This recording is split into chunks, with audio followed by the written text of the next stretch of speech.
This is the Living Vertizontal podcast, brought to you by The Church at Riverstone, a fellowship of the Church of the Nazarene in Madera, California.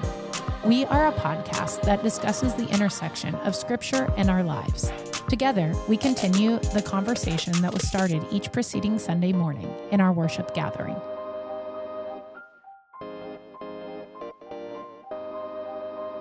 Hi, everybody. I'm Nick.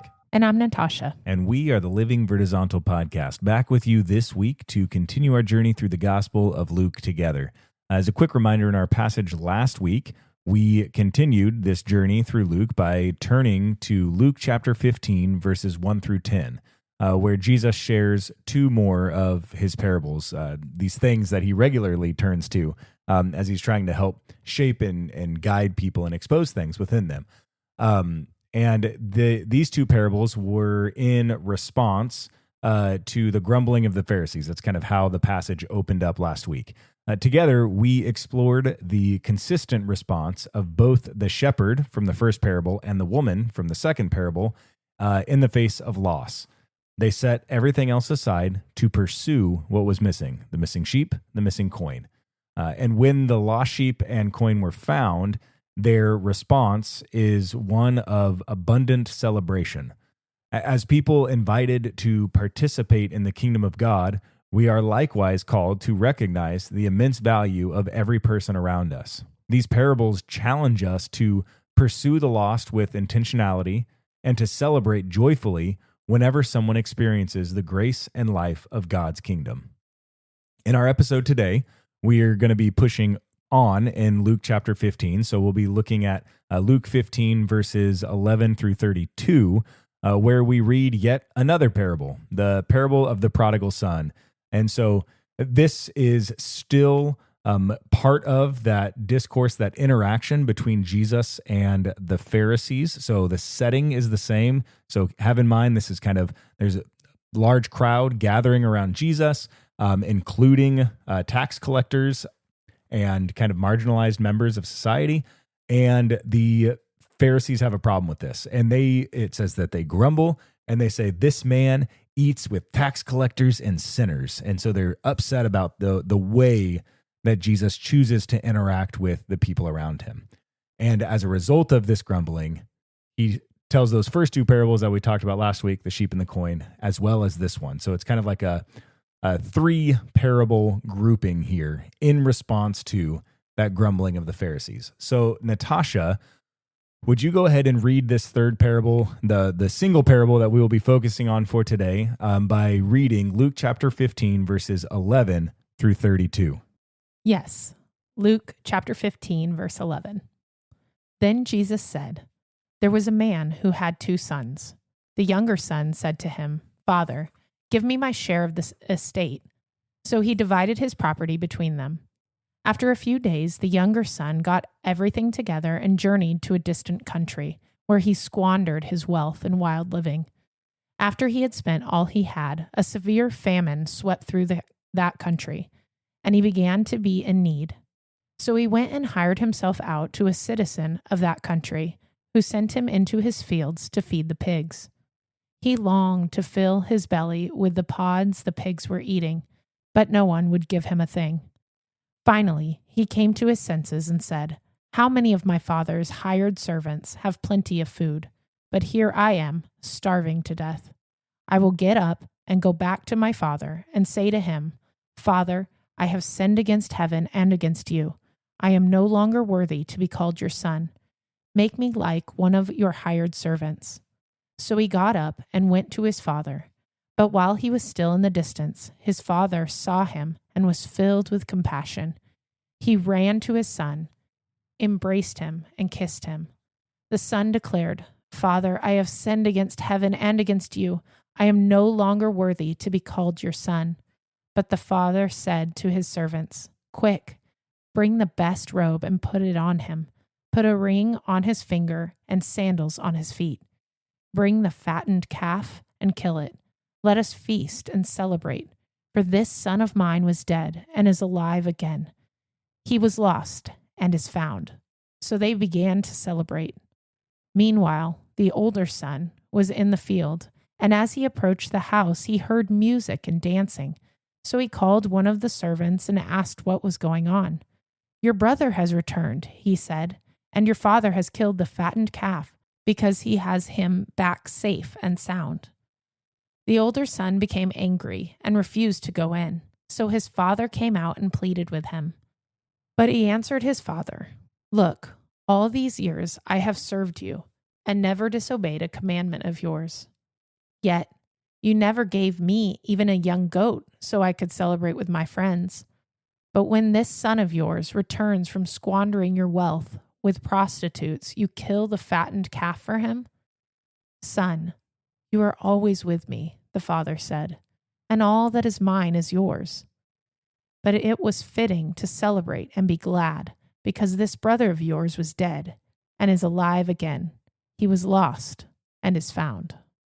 All right. Thank you for reading that for us today, Natasha. As we move into a conversation on this passage, what are we seeing? What's standing out to you? Where do you think it would be good for us to begin? Well, as I was kind of working through this passage this week, obviously this is a pretty common story. So I feel like I've heard this a lot, and the temptation would be to read through real fast. And so I really tried to take the time to slow down and read it with a fresh set of eyes. And so in doing that, one of the things that I kind of was led to in my studies was to look up what this inheritance would have looked like. Okay. I guess I had assumed it would have been like monetary inheritance. That's what, probably because culturally that's more what we think. Where we are today. Yep. Right. You're usually inheriting, for most of us, it's usually monetary, unless your parents have tons of houses and land and other things. But even that today, like, could easily be liquidated into whatever we would need it to be. Right. And in this case, it's likely that in Jewish culture, the father would have had to liquidate some of his belongings, and specifically a double portion usually would have gone to the older son. So the older son would have received 2/3 of what the father had, and the younger son would have received 1/3. So you're talking about a third of all the father's wealth, all the family, all the household's wealth at this point. And we're not just talking about money, right? We're also talking about land and properties, and then livestock and homes, and then servants. And I started to think, oh my goodness, how selfish, right? Like you start to realize like this is so big compared to what I guess my little mind had always perceived of, like he took 1/3 of his money and went on his way. Like this required immense amounts of effort. It would have been very public. This isn't something where you can like, here's daddy's credit card and now you go off and do this and nobody else knows. No. This is like public disgrace toward your father, and everybody is aware. They're watching you sell off your family's land and securities and all of these things that have given you the status that you've held to this point. And so this is a much, I don't know, for me, this held much bigger weight. I think that the deceit and just the betrayal that this younger brother was demonstrating through his actions. Yeah. So we talked about this around our table on Sunday, like what this inheritance would look like and kind of feel like, or how do we understand it best? And the thing that I think I would add to what you were saying is, so yes, there's a ton of effort to liquidate, and there's a major impact to the household. Like there are people's lives that are forever altered because of this demand that the younger son is making. But in addition to that, land at this time even wasn't like land that we think about it today, where like we own our house, and when we decide to move, we sell our house and buy a new house. Like it wasn't the same way. If you remember back to the Old Testament, like the land that they have is land that was promised to them and then outlined by God as they entered the promised land.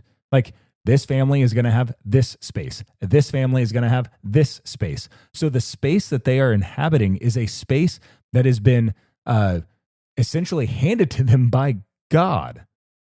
And so to demand that property be liquidated so that he can go and have his inheritance and walk away from it, like he's not just turning his back on his family, he's even demanding that his family, in a way, turn their back on the land that they were supposed to have. Like that was a promise and a covenant on their side of it. Like this is what we are committed to. And the brother turns his back on that promise and covenant.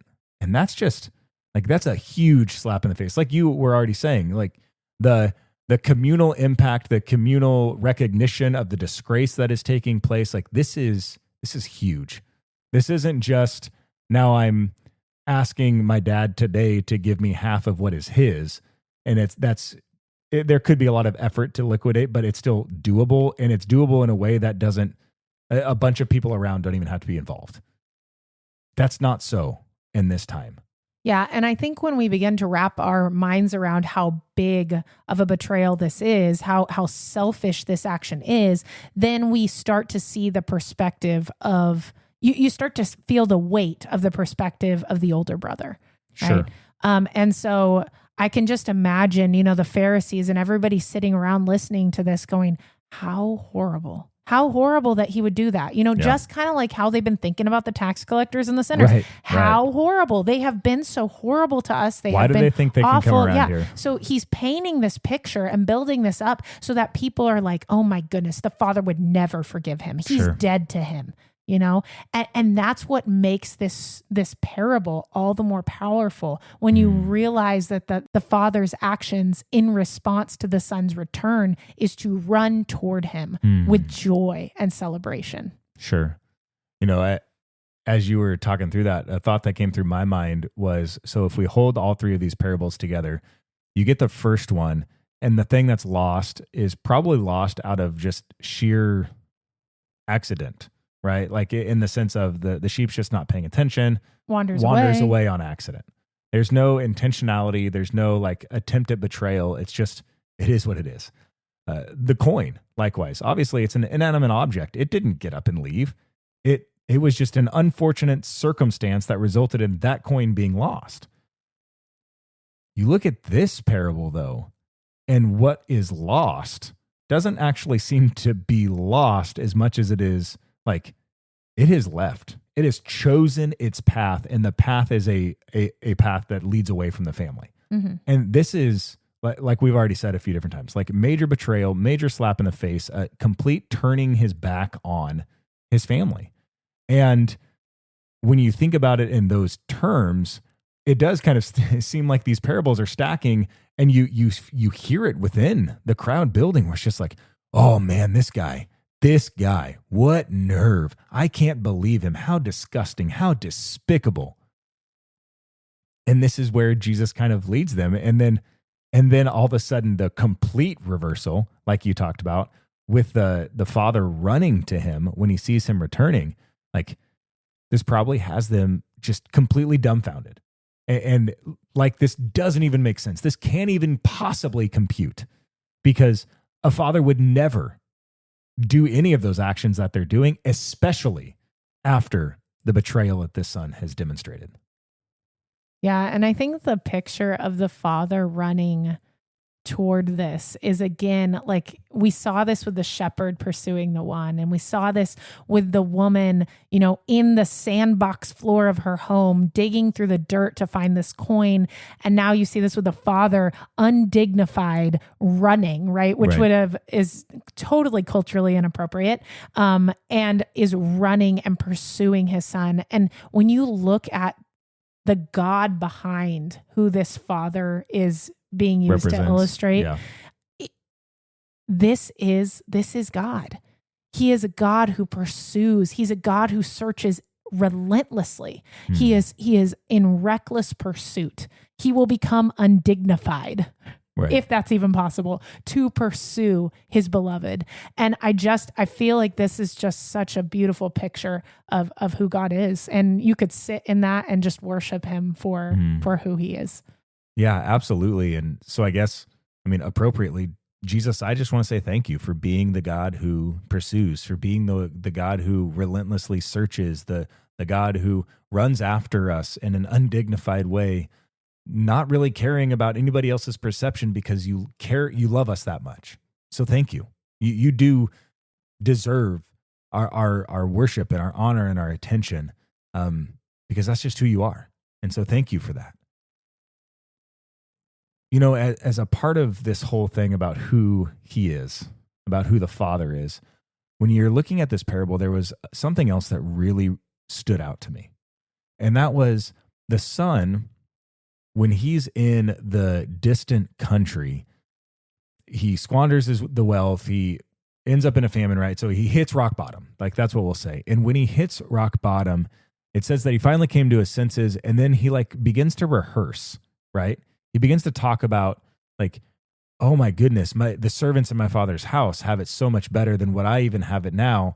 I might as well just go back. I've sinned against him. I've sinned against heaven. He recognizes his wrong. And then he says, I might as well go back and just beg him to let me be a servant. So he's rehearsed this speech, this apology, this repentance, and then this humbling of himself where he says, just let me be a servant, right?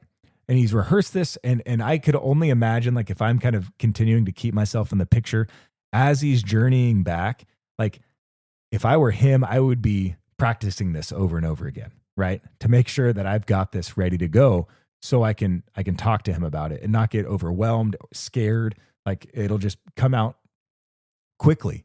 And so he's rehearsing this, he's rehearsing the apology, and then he's rehearsing the just make me a servant, apology, make me a servant, apology, make me a servant.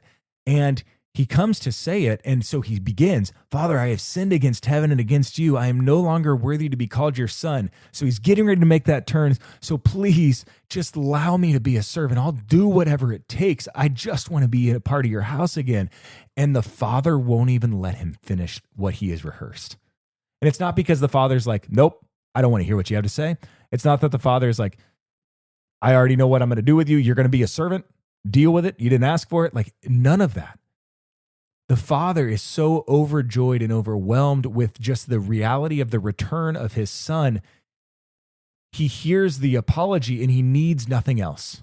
He wants nothing else. He just scoops him up and brings him back into the family. Yeah, at the kids' table today, we had the question come up of, okay, what's a prodigal? And one of the kids was like, well, I think the prodigal, I always thought about the prodigal son as being like Jesus. And, so in my head, I'm thinking, well, that's not quite right. Well, but we'll get to that, so let's dive into this. So we had one of the students, she pulled out her phone and she looked up prodigal in Bible. And I just kind of want to share the quick definition it gives. It says, most people think prodigal means running away or coming back, but it doesn't. The word means wastefully extravagant, spending in a reckless, almost reckless joy kind of way. It comes from the Latin root word meaning to drive forth or squander. So you could see okay, I get how this is the prodigal son, but then I started to think about his comment about how maybe Jesus is like the prodigal and how God is like the prodigal. And I was like, oh my goodness, maybe this could have been the prodigal father, because when we look at how the father behaves, right? In response, he behaves in a recklessly extravagant manner, right? Just like the son, although in a different manner, right? Yeah. He's reckless and extravagant with his compassion, with his mercy, with his grace, whereas the son had been reckless and extravagant with his living, with these earthly things, with the resources of his father. And every bit of squandering that the son did, the father matched and surpassed his prodigalness with something far greater. And I just thought that was such a good lesson for me, because I was immediately writing off that prodigal comment, and I had to adjust, because I had to say, no, this really could be used to describe either the son or the father. That's good. So, I mean, in that vein, then, what are some of the actions that are prodigal-like that the father demonstrates in this parable that Jesus is telling? Yeah, so I think the first thing is it's quick, right? He cuts him off and then he says, quick, bring the best robe. So now he's going to put a robe on his son. And I feel like this is the restoration of his dignity. right? Mm. He's been sitting with the pigs. His clothes are probably ragged, tattered, dirty. He's had a long journey in addition to his manual labor he was engaging in. He probably is, his clothes are probably not very dignified. Sure. With whatever is left of them. They're kind of yucky. Yeah. And so he puts this robe on him, and in doing so restores his dignity. And then he says, put a ring on his finger. And this ring is likely the signet ring of the house. Yep. And so this now gives him authority. Yep. So right. this son who was looking to just serve as a servant has now had his dignity restored, his authority in the house restored. But then the father goes one step further, and he says, and bring sandals to put on his feet. And the sandals are really important, because this is the piece where the father distinguishes, no, Between you a will servant not and a be member of the house. Yeah, you will not be a servant in my house. That's right. You will be a son in my house, because servants would have been barefoot. The slaves right. would have been barefoot. And so to have shoes, to have sandals, this would have made you a member of the household. And so in just one moment, cutting his son's speech off, right? He restores all of these things. It's a full restoration. And again, when we think about what this parable is meant to illustrate, we can recognize this is what God does for us. He gives us back our dignity. He gives us authority in his kingdom, and he calls us son or daughter. Yeah. So one thing that we talked about on Sunday around our table, around these things that the father gives, was the robe. And as you think about it, it says, quick, bring the best robe and put it on him. We kind of talked back and forth around our table, and we're like, well, where would the best robe be? Who would possess the best robe in a house like this? And the reality that we landed on was, well, the best robe The father? is obviously the father's robe. Like, that's going to be the robe he is either actively wearing or regularly wears.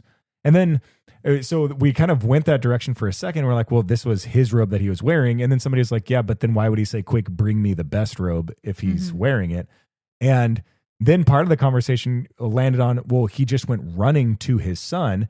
And it says that he girded his loins to go run to his son. Well, part of that is, picking up your dress, essentially. But it could have also been to remove the outer robe, because it's heavy and it's flowy and it'll get in the way. So you remove that, and then you pick up the underneath one, and then that's when you run. And that's why it's very undignified for one of these like head fathers to do something like this. So it's possible that the father has just removed the best robe in the house to run to him. And then upon getting to him, in the first act of restoring, he calls back and says, bring that robe back here, but not for me. It's for him.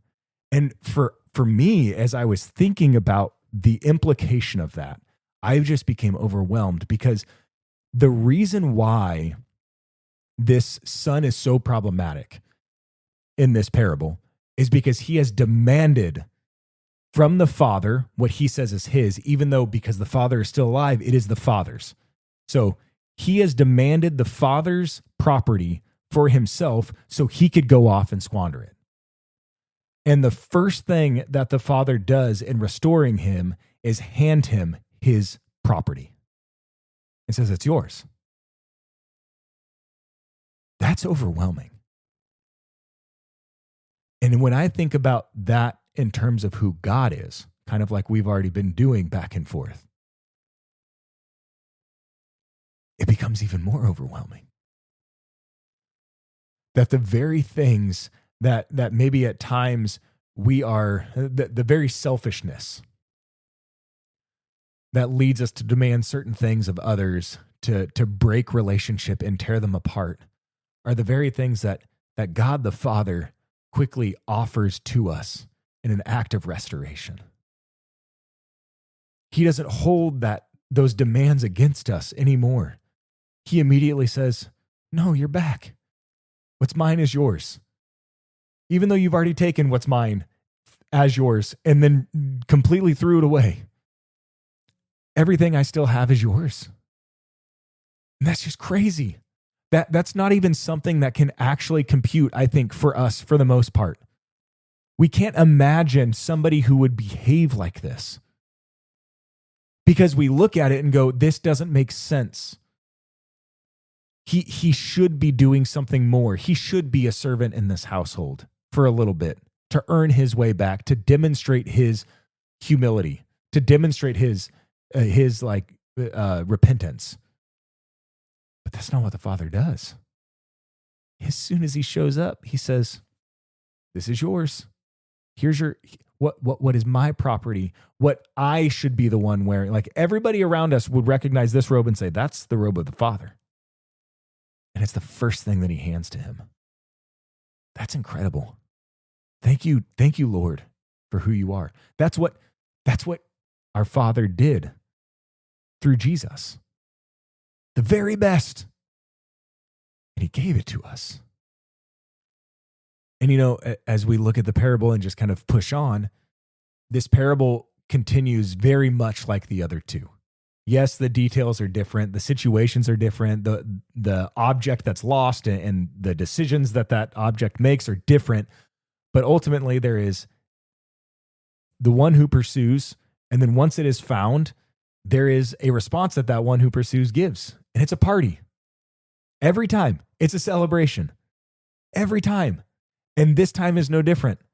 The son comes back, and the first thing he does after he's restored him to the family, right? So robe, ring, shoes. Now, bring the fattened calf. Let's kill it. Let us feast and celebrate. We celebrate what comes home. But this is where the parable differs from the others. So there's a celebration happening, and the other two parables kind of in there. The invitation to celebrate. But you want to take a moment to help the Pharisees see themselves in this story. And exactly. Let's keep in mind exactly who Jesus is talking to, right? Last week, the grumbling Pharisees who are upset that Jesus dines with tax collectors and sinners. And so Jesus doesn't just stop at demonstrating this is who the Father is. This is who I am as a member of that Godhead. He goes a little bit further and brings the other son into the conversation. And so if I were to be naming this set of scripture, I know it's called the parable of the prodigal son, but I would probably, lobby for a renaming to call this parable the parable of the two sons. And so from verse 25 on, so verse 25 through verse 32, we get a story of the other son. Well, I think with parables, we always talk about how their purpose is to illustrate, expose, and evoke. Right. And so if we follow that pattern, here we have this situation where we've illustrated that we always have a place at home, right? This is the overall purpose Jesus is trying, or the point he's trying to get across. In his kingdom, we have a place. Right. And so then we get to the expose part. And so I think this piece of the parable, like you talked about us turning this corner to focus on the older brother, this piece gives us the expose piece. And you begin to see the judgmentalism, if that's a word, judgment of the, I was told earlier by one of the kids that is not a word. So I'm going to throw it in there though for a moment. And so you see the judgment levied by the older brother. And also you see this spirit of unforgiveness. Yes.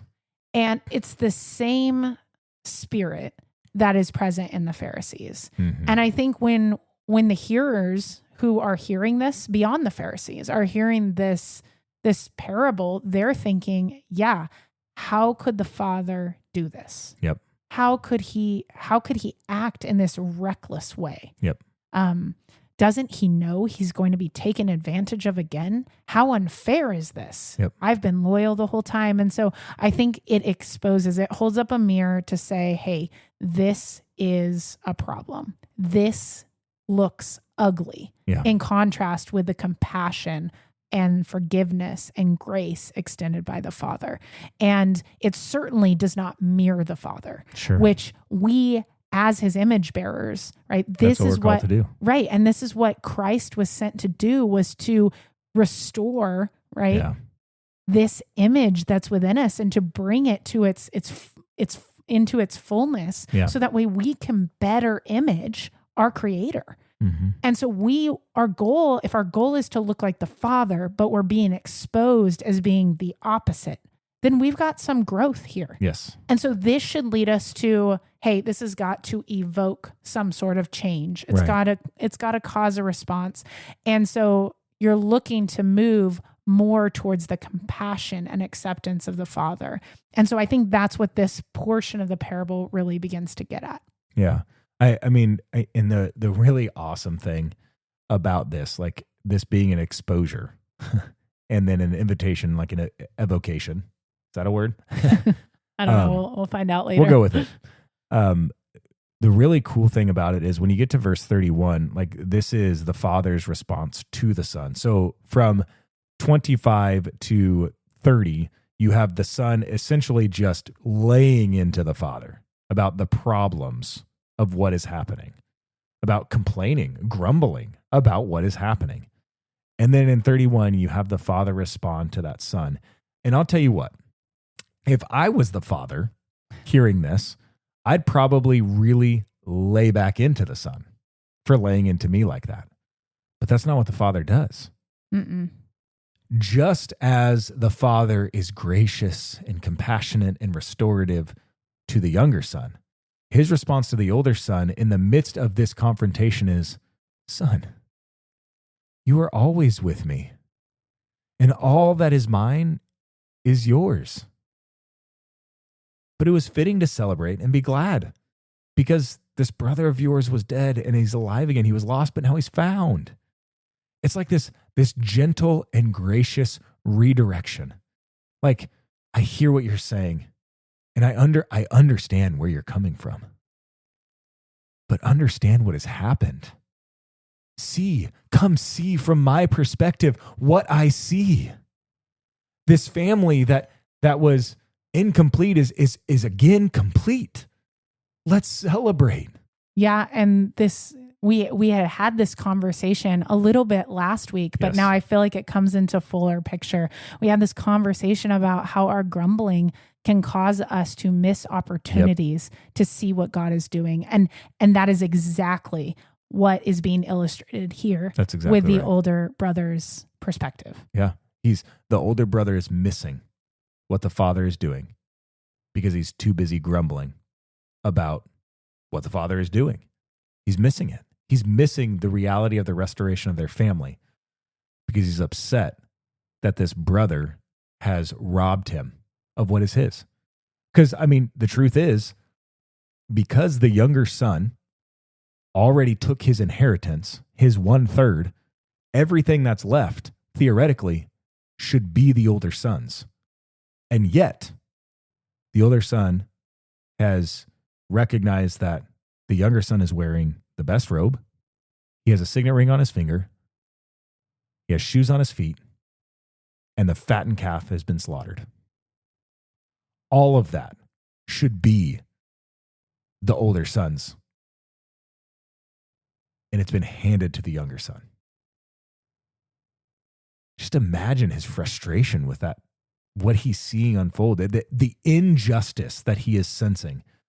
Because now it's not just what the son did was a disgrace to the family as a whole, because at that time it had not yet impacted his inheritance. But now that the son has returned and has been restored, now the older son's inheritance has been impacted. And he wants to call him to account. And how often might this be our story? Somebody has wronged us or done something against us and come back and maybe even said sorry, but because of the wrongdoing, we want to call them to account.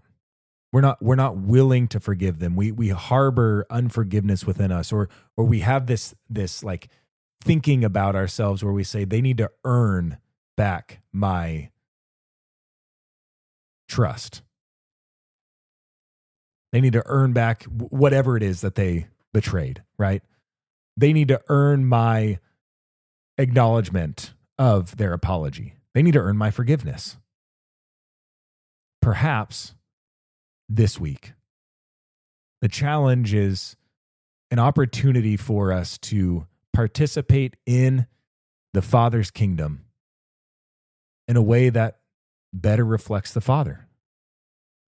Is there a place where maybe you're harboring unforgiveness towards somebody, where maybe you have this tally board in your mind where you're like, well, they haven't quite done enough yet to earn my forgiveness. They haven't done quite enough yet for us to actually restore the relationship as it should be?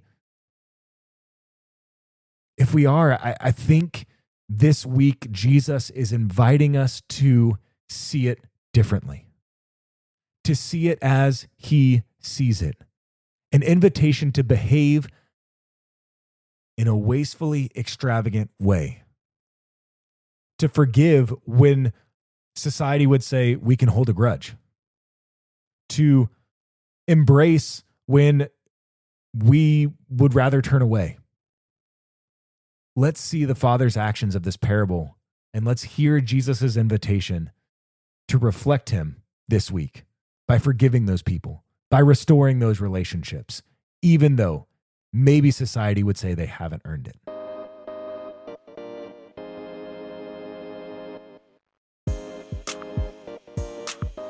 As you journey with us through the Gospel of Luke, we recommend purchasing Midweek Meditations, A Journey Through Luke, Part 5, which is available for purchase on Amazon. Also, be sure to follow the Living Vertizontal podcast to stay current on all our new releases. To learn more about the Church at Riverstone, visit us at thechurchatriverstone.org.